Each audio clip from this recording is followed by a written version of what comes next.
भारतीय इतिहास का ये बहुत महत्वपूर्ण दिन है 9 अगस्त और 9 अगस्त और 8 और 9 अगस्त की मध्य रात्रि को अखिल भारतीय कांग्रेस कमेटी ने इस भारत छोड़ो प्रस्ताव को पारित किया था और तत्पश्चात 9 अगस्त से ये कार्यक्रम जो है कई चरणों में लगातार चलता रहा।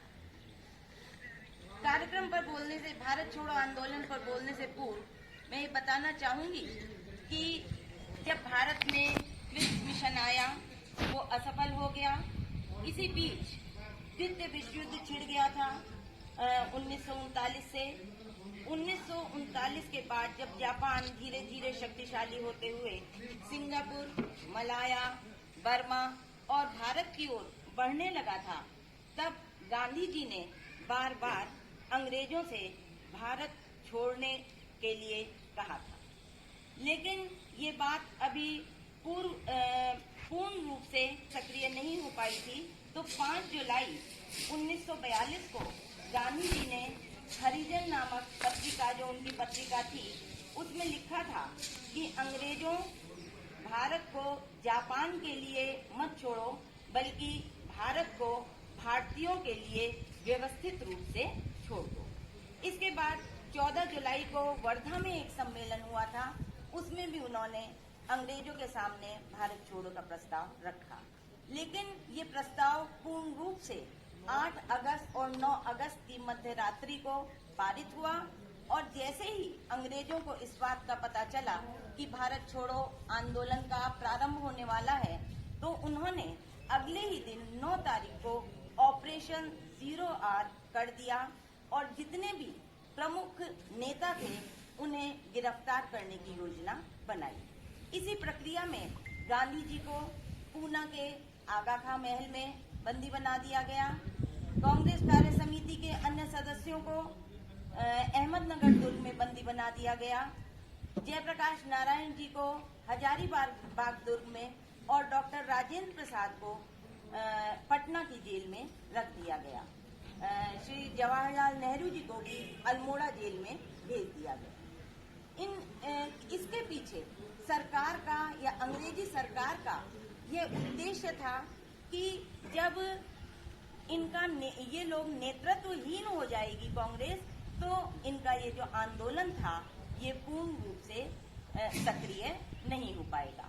लेकिन इस समय गांधी जी ने इससे ही पूर्व करो या मरो का भी नारा दिया था, जिसके परिणाम स्वरूप अब न केवल राजनीतिक जगत में बल्कि जन साधारण भी इससे जुड़ चुका था और ऐसे व्यक्ति जो कि राजनीति पे महत्वपूर्ण पकड़ रखते थे, जिनमें अच्युत पटनायक साहब, सुचेता कृपलानी, आसिफ अली, ये लोग महत्वपूर्ण, अरुणा आसफ अली, ये लोग महत्वपूर्ण थे। इन्होंने इस कार्यक्रम को गति प्रदान करी और अन्य भी बहुत से समाजवादी लोग थे जो कि महाराष्ट्र, उड़ीसा, यूनाइटेड प्रोविंस, इनमें अपने आंदोलन का संचालन कर रहे थे। साथ ही साथ इस आंदोलन को लोगों का और खासतौर से विद्यार्थियों का भी सहयोग मिला।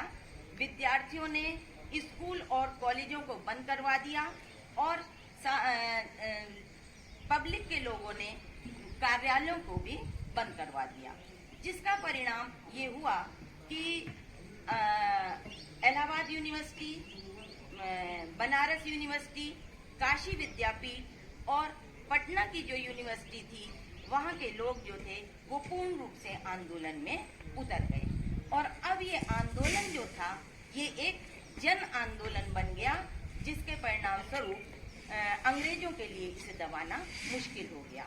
हालांकि ये जो आंदोलन था ये हिंसक और अहिंसक दोनों का मिश्रित रूप रहा और अंग्रेजों ने इसे दबाने में कोई कसर नहीं छोड़ी, क्योंकि अंग्रेजों को भी अब इस बात का आभास हो रहा था कि अब जनता जो है उसमें जन चेतना आ गई है और उसे दबाना संभव नहीं है। लेकिन दूसरी तरफ जो भारतीय जनता थी, उन्होंने जुलूस निकाले, धरने दिए और साथ ही साथ बाद में उन्होंने जो सरकारी संपत्ति थी, जैसे रेलवे की, डाक तार विभाग, संचार विभाग, उसको भी क्षतिग्रस्त किया। और अंग्रेज उनके जो उनमें निर्भीकता या जो साहस जाग गया था, उसे दबाने में सफल नहीं हो पाए।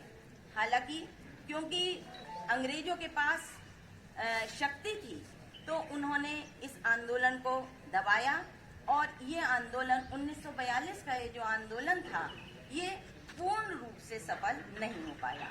लेकिन ये पूर्ण रूप से सफल न होकर भी एक सफल आंदोलन था, क्योंकि गांधी जी द्वारा जो स्वतंत्रता आंदोलन के लिए लड़ाई लड़ी गई, उनमें ये अंतिम महत्वपूर्ण पड़ाव था,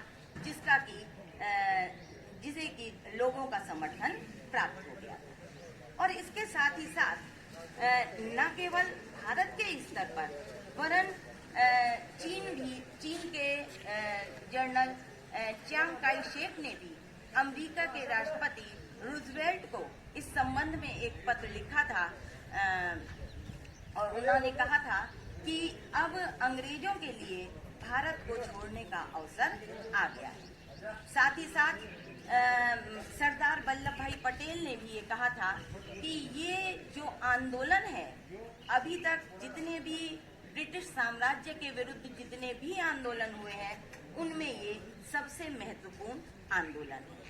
इसी तरह लॉर्ड लिनलिथगो, जो इस समय भारत में थे, उन्होंने ब्रिटिश प्रधानमंत्री चर्चिल को पत्र लिखकर ये कहा था कि 1857 की क्रांति के पश्चात ये भारतीयों द्वारा किया गया सबसे महत्वपूर्ण विद्रोह।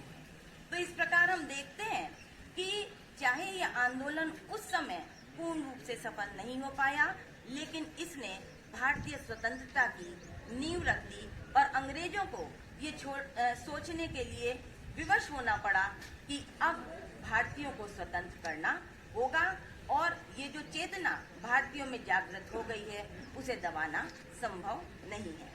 और इसी का परिणाम है कि कुछ ही वर्षों पश्चात 15 अगस्त 1947 को भारत ब्रिटिश शासकों के चंगुल से मुक्त हो गया।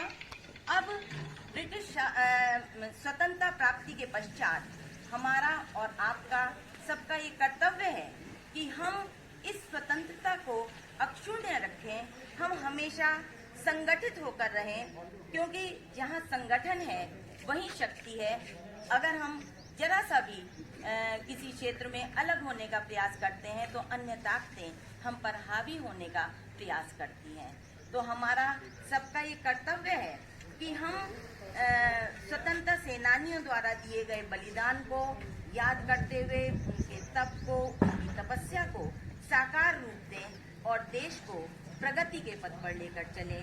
यही हम सबका स्वप्न है और यही हम सबका प्रार्थना है।